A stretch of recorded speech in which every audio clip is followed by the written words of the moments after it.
히브리서 9장 27절 말씀대로 한 번 죽는 것은 사람에게 정해진 것이다. 죽음에 관련된 말씀을 전하려고 합니다. 죽음은 매우 현실적인 일입니다. 남녀노소 누구나 죽음을 맞닥뜨려야 됩니다. 죽음을 맞이해야 됩니다.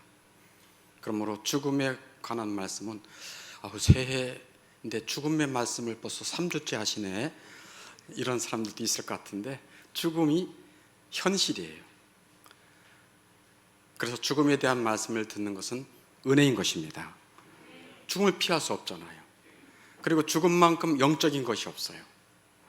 죽음이 끝이 아니라 그 다음에 너무 확실한 영적인 세계가 펼쳐지기 때문에 그렇습니다.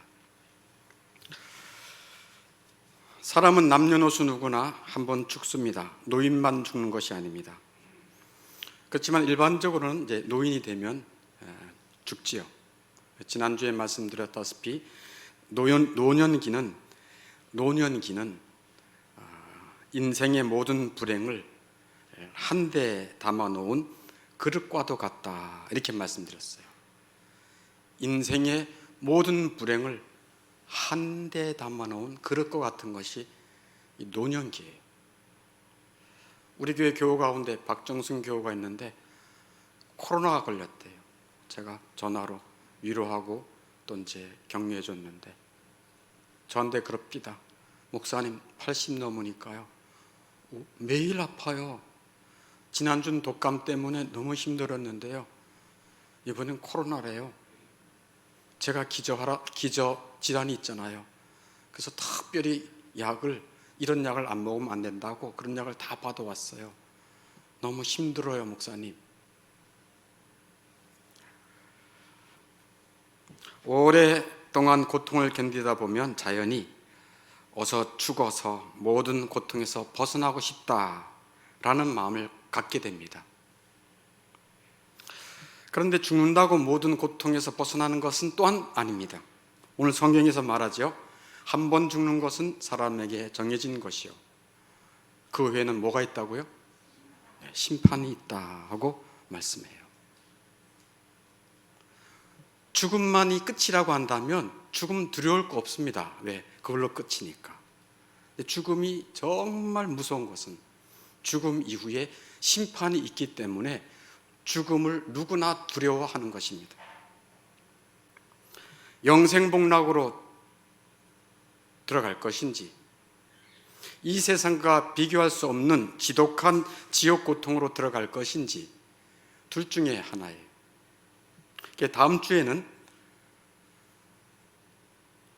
죽음 후에 비참함에 대한 말씀을 전합니다. 오늘은 죽을 때의 비참함에 대한 말씀을 전하고요. 혹시 죽음의 문턱에 이른 노인의 얼굴을 본 적이 있습니까? 죽음의 문턱에 이른 노인의 얼굴을 본 적이 있습니까? 참으로 소름 끼치는 모습입니다. 그 사람도 한때는 처녀 총각일 때가 있었고, 꿈 많은 장년기가 있었고, 남들 부럽지 않은 직위에서 큰 소리 칠 때가 있었을 것입니다만, 그 노인의 얼굴은 소름 끼침의 모습입니다. 죽음이라고 하는 것은 나이가 들었다고 해서 봐주지 않아요. 죽음이라고 하는 것은 오랜 세월 이 땅에서 고통스럽게 살았다고 해서 봐주지도 않습니다. 은금을 다 준다고 해도 죽음을 거부할 수가 없습니다. 혹시 요양병원에 가본 적이 있나요? 저는 저희 장인, 장모 요양병원에 있어서 가본 적이 있는데 정말 비참해요. 집에서 가족들이 돌볼 수 없는 상태가 되니까 요양병원에 가서 요양사들이 24시간 돌보는 거예요. 숨을 못 쉬니까 석션을 해서 가래를 빼주고, 똥오줌을 받아내주고, 너무 고통스러우면 진통제를 주고.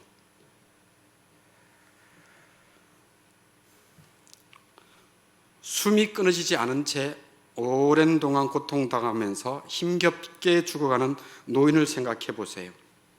몸이 여기저기 콕콕 쑤시고 경련이 나고 열이 오르고 폐색증에 시달립니다. 눈물과 콧물이 쏟아지고 가래가 끓고 복통이 납니다. 결석이 생기고 가스가 차는 등 고통이 말이 아닙니다. 죽음이 찾아온 침상에 누운 얼굴에 그 노인의 눈은 퀭하고 식은땀이 전신에 흘러내립니다. 사지가 달달 떨리고 머리가 쑤십니다. 얼굴이 창백해지고 코는 시커매집니다. 아리턱이 축 처지고 안근이 늘어집니다. 말은 더듬고 숨은 헐떡입니다. 한 번씩 숨을 내쉴 때마다 심근이 부서져 내리는 듯한 고통이 있습니다. 그러는 동안 그 영혼은 내 육체가 죽어가는구나 라는 것을 알게 됩니다. 사람은 죽은 뒤에 하나님의 법정에 서게 됩니다. 지금까지 말씀드린 것은 육체의 고통이에요. 그 다음에 고통은 무슨 고통인가? 양심의 고통이에요. 양심의 고통이 있습니다. 죽기 전에 내 양심이 재판장이 되어서 스스로를 저울질합니다. 자기 스스로를 저울질해요. 양심의 가책을 느끼고 죄를 지었던 기억이 되살아나 두려움을 느낍니다. 자신을 괴롭히고 있는 과거의 악행들이 기억이 나는데 그것을 떨쳐버리려고 해도 계속 기억이 나는 거예요. 내가 이렇게 가족에 못되게 굴었구나. 내가 만난 사람들에게 이렇게 악하게 했구나. 상처를 줬구나. 기고만장했구나. 내 입을 더럽게 사용했구나. 그 기억이 사라지지 않고 계속 마음속에 또 떠올라서 이렇게 소리를 지릅니다. 우리는 너가 저지른 죄들이야. 그러니까 우리는 너를 따라다닐 거야. 하고 자신이 지었던 악행들의 기억이 계속 자기를 쫓아옵니다. 너가 저지른 죄잖아. 난 너를 계속 따라다닐 거야. 그런 생각으로 마음이 온통 어지럽고 불안한 가운데 배우자와 자녀들이 곁에 서서 빨리 유언을 남겨 재산을 분배하기를 재촉합니다. 빨리 안 돌아가시나? 유산을 빨리 남겨 돌아가시지. 그 중에는 슬피 우는 사람도 있고 가엾게 여기는 사람도 있겠지만 쉬파리 때 같은 탐욕스러운 마음을 감춘 사람도 옆에 있을 것입니다. 오직 자기의 관심은 그 사람이 남기고 떠나는 수많은 재산이죠. 또 지옥에서 온 마귀는 영혼이 육체에서 빠져나오는 순간 즉시 데려가기 위해서 조용히 기다리고 있습니다. 인간의 영혼은 자신이 머물고 있던 육체가 점점 죽어가는 것을 느낍니다. 영혼은 마치 이 집이 훅 무너지면 고통을 당하잖아요. 그와 마찬가지로 영혼은 마치 집이 무너지는 듯한 두려움을 느끼고 몸 밖으로 빠져나오려고 합니다. 누가? 자기 영혼이. 지옥사자들은 영혼이 어서 나오기를 옆에서 기다리고 있습니다. 지옥으로 데려가려고. 살아생전 수많은 날을 헛된 일에 낭비하며 살다가 이제는 마침내 세상을 포기하고 죽을 때가 닥친 것입니다. 살아온 날들을 후회하며 하나님과 화해하려고 애를 쓰지만 그럴 수 없습니다. 왜냐하면 그동안 죄의 습관에 너무나 깊이 물들어 있기 때문에 회개하려고 해도 할 수가 없는 것입니다. 죽는 순간에 마치 이전의 즐거움이 전혀 없었던 것처럼 그 모든 즐거움은 사라져버리고 영원한 고통만이 그 영혼과 그 육체에 남습니다. 과거에 지은 죄를 후회한들 소용없고 죽어가는 비참한 자신의 모습을 한탄한들 소용없습니다. 더구나 죽음 이후에 다가올 그 지옥의 고통에 대한 두려움으로 온몸이 전율할 따름입니다. 주변을 돌아보며 도움을 요청하지만 어디에도 도움을 얻을 길이 없습니다.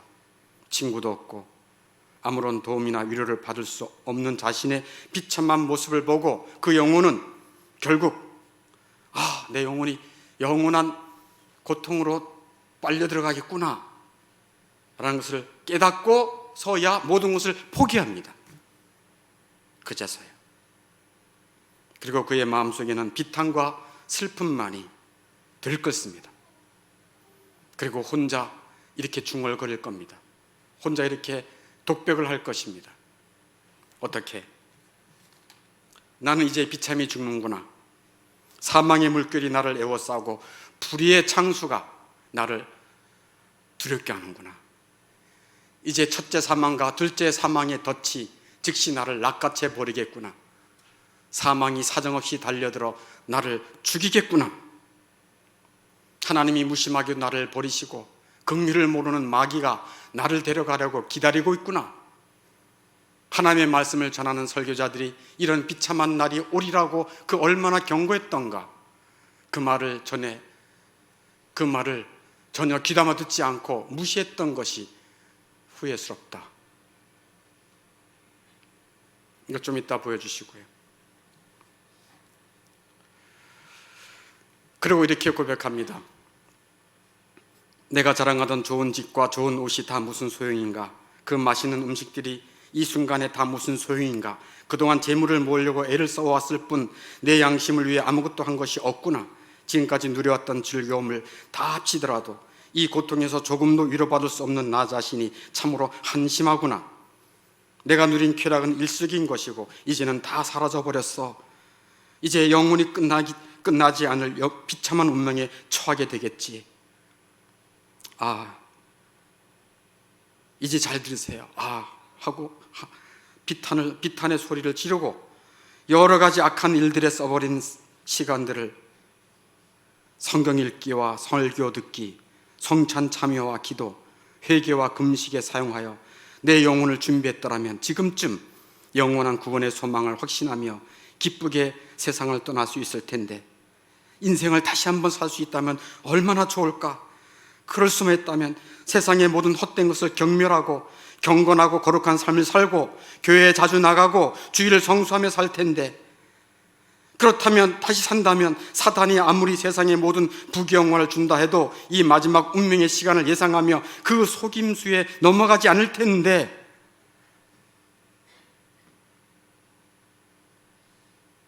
자기 자신이 중얼거리는 고백입니다. 하지만 이제는 늦고 말았어. 부패한 시체와 썩은 고기 덩어리같이 비참한 나여, 그동안 마귀에게 쏟고 말았구나. 이제는 마귀와 함께 영원히 심판받을 수밖에 없으니 이제 나는 도랑에서 죽은 짐승만도 못한 신세가 되고 말았어. 하늘의 의로우신 재판장이 나를 심판하실 텐데 그 앞에서 대답할 말도 없고, 그동안 나를 은밀하게 꼬여 죄를 짓게 한 사악한 마귀가 나를 정죄할 텐데 나는 스스로 변호할 말도 하나도 없구나. 이제 내 양심도 나를 정죄하니 영원한 심판을 받을 수밖에 없지 않은가. 그러니까 하나님의 심판대 앞에 서기 전에 이미 하나님의 대리자라고 할 수 있는 자기 양심이 자기를 정죄하고 있는 것입니다. 그리고 하나님 앞에 이런 심판을 받아 마땅하다라고 중얼거리는 것입니다. 오늘 밤 나는 어디서 안식을 얻으며 누가 나의 친구가 될까? 이제 나는 내 육체와 작별을 구하게 되었구나. 이 얼마나 슬프고 비참한 운명의 시간인가. 하지만 장차 이보다 훨씬 더 끔찍하고 무서운 최후의 심판이 기다리고 있지 않은가. 그때 이 육체도 다시 살아나서 영원한 심판을 받으리라.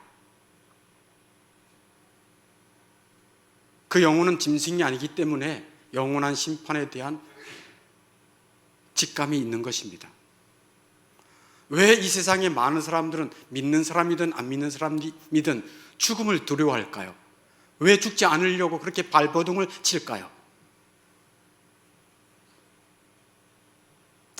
그리고 마지막에 이제 이런 독백을 합니다. 한번 띄워주세요. 이 때늦은 후회가 무슨 소용이란 말인가. 나의 마지막 시간이 다가왔도다. 내 심장의 고동소리가 희미해지고 흙으로 지은 이 육체의 집이 머리 위로 무너져 내리려 하는구나. 소망도 도움도 더 이상 거할 곳도 없구나. 이제 나는 가야 하고 내 육체는 더러운 시체로 변하겠고 모두 잘 있거라. 나는 떠난다. 이게 마지막 독백입니다. 혼자 떠나는 겁니다. 그리고 나서 끔찍한 시체로 변한 육체는 그의 가족들이 데려다가 화장을 하고 땅에 묻기도 하고 그리고 또다시 일상으로 돌아가겠지요. 이게 죽을 때의 비참함의 모습입니다. 이 말씀을 들으면서 나는 저렇게 비참해지지 않지, 저런 쾌한 모습이 올까? 옵니다.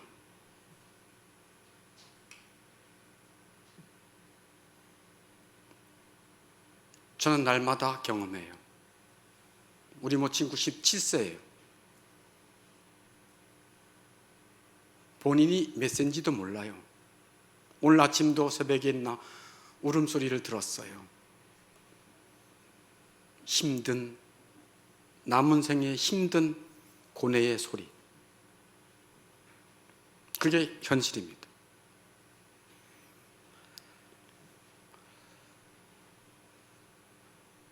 우리가 왜 이 인간의 이 비참함에 대한, 보잘것없는 것에 대한 이 말씀을 좀 힘들지만 들어야 할까요?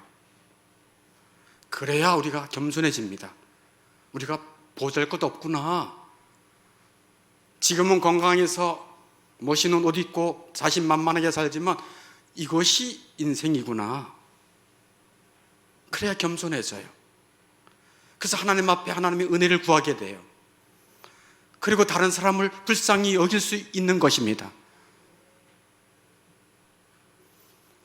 그럼 어떻게, 마지막으로, 그럼 어떻게 영혼과 육체의 비참 속에서 건진받을 수 있는가?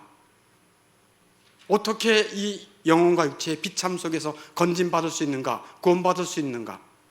여러분 관심 있으십니까? 교회는 이 비참 속에 있는 인생들을 구원하시려고 하나님께서 세우신 예수 그리스도의 교회인 것입니다.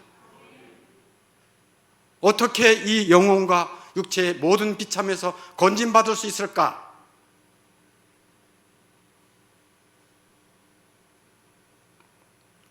그것은 우리 인생이 이렇게 비참하고 고생하며 힘들어하는 이 죽음과 저주의 이 비참 속에 고통하는 우리 인생을 하나님이 불쌍히 여기신다는 사실입니다.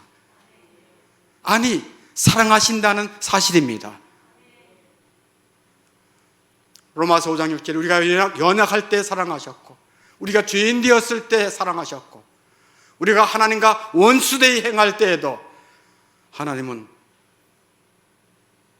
그 인생들을 사랑하셨습니다. 왜? 구원하시려고. 그래서 하나님이 말씀하시죠. 하나님이 세상을 이처럼 사랑하사 누굴 주셨습니까? 독생자를 주셨으니 이는 그를 믿는 자마다, 예수 그리스도를 믿는 자마다 이런 저주, 이런 멸망에 빠지지 않고 영생을 얻게 하려 하심이라. 생명을 얻게 하려 하심이라. 그래서 하나님은 그의 독생 성자 예수 그리스도를 이 땅에 보내신 것입니다. 예수님을 얼마나 사랑하셨게요? 예수님이 세례를 받고 올라오실 때 성부 하나님이 하늘에서 뭐라고 말씀하셨나요? 이는 내 사랑하는 아들이요 내 기뻐하는 자라. 그의 가장 사랑하는 아들을 우리를 구원하시기 위해 내어주신 것입니다. 이거보다 더 큰 사랑은 없습니다. 그래서 예수님은 기꺼이 이 땅에 오셔서 죄와 죽음, 온갖 저주, 영원한 비참 속에서 허덕이며 고통하는 자들을 구원하시기 위해 예수님이 피 흘려 죽으신 것입니다. 왜 피를 흘려요? 그게 죄값이에요. 죽음과 저주의 죄값을 치르신 거예요. 구속해 주신 거예요. 그 값으로 죽음과 저주, 마귀의 모든 권세에서 건진받을 수가 있는 것입니다. 그래서 예수님이 구원자이세요. 그리고 하나님과 하나님 아버지와 예수님이 보내신 성령으로 말미암아 우리를 영적인 눈을 열어주셔서 하나님의 사랑이 이렇게 놀랍구나, 예수님이 나를 위해 죽으셨구나 라고 하는 것에 눈을 열어주셔서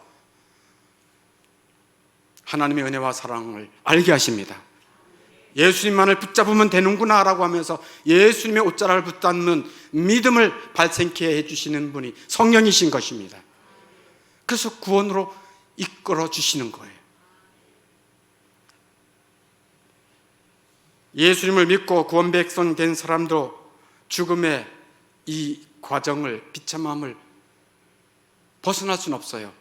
그 과정을 겪어야 돼요. 늙어야 되고 아파야 되고 외롭게 떠나야 되고 고통을 겪어야 돼요. 그러나 너무 두려워하지 마세요. 그 고통을 겪고 힘들어할 그때에 주 예수님이 항상 함께 하십니다. 손을 붙잡아 주십니다. 소망을 주십니다. 그리고 그가 보내신 천사가 우리 영혼을 받을 준비를 하고 옆에 와서 힘을 주십니다. 그리고 지난주에 말씀드렸다시피 죽음마저도 우리 편이 되게 하시는 것입니다. 그래서 죽음을 통과한 다음에, 죽음을 통과해야 영원한 나라에 들어갈 수 있다는 것을 알기 때문에 두렵기는 하지만 소망이 더 큽니다. 그 죽음도 우리 편이 되는 거예요. 그래서 죽은 다음에 세 가지 말씀드렸죠. 더 나은 사람들을 만날 수 있다는 소망이 있습니다.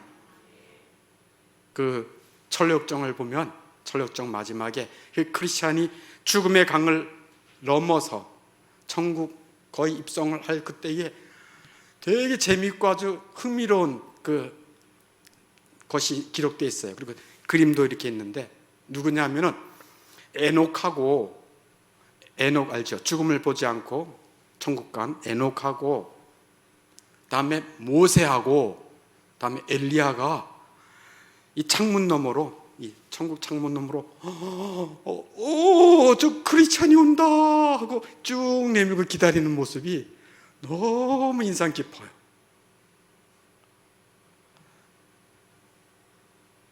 죽음 이후에 더 나은 사람들을 만날 수가 있습니다.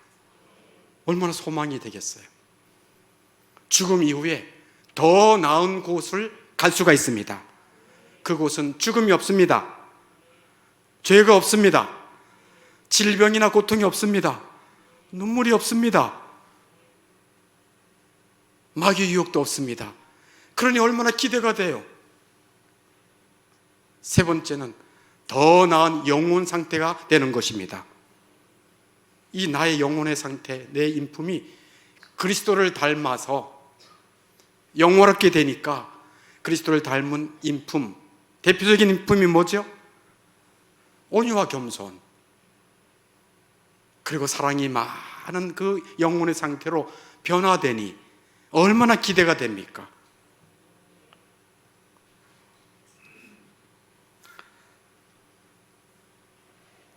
오늘 죽음 후에 죽을 때의 비참함에 대한 말씀을 증거했습니다. 여러분은 죽음을 어떻게 준비하고 있습니까? 멀리 있는 일이라고 생각하지 않습니까? 혹시? 절대로 그렇지 않습니다.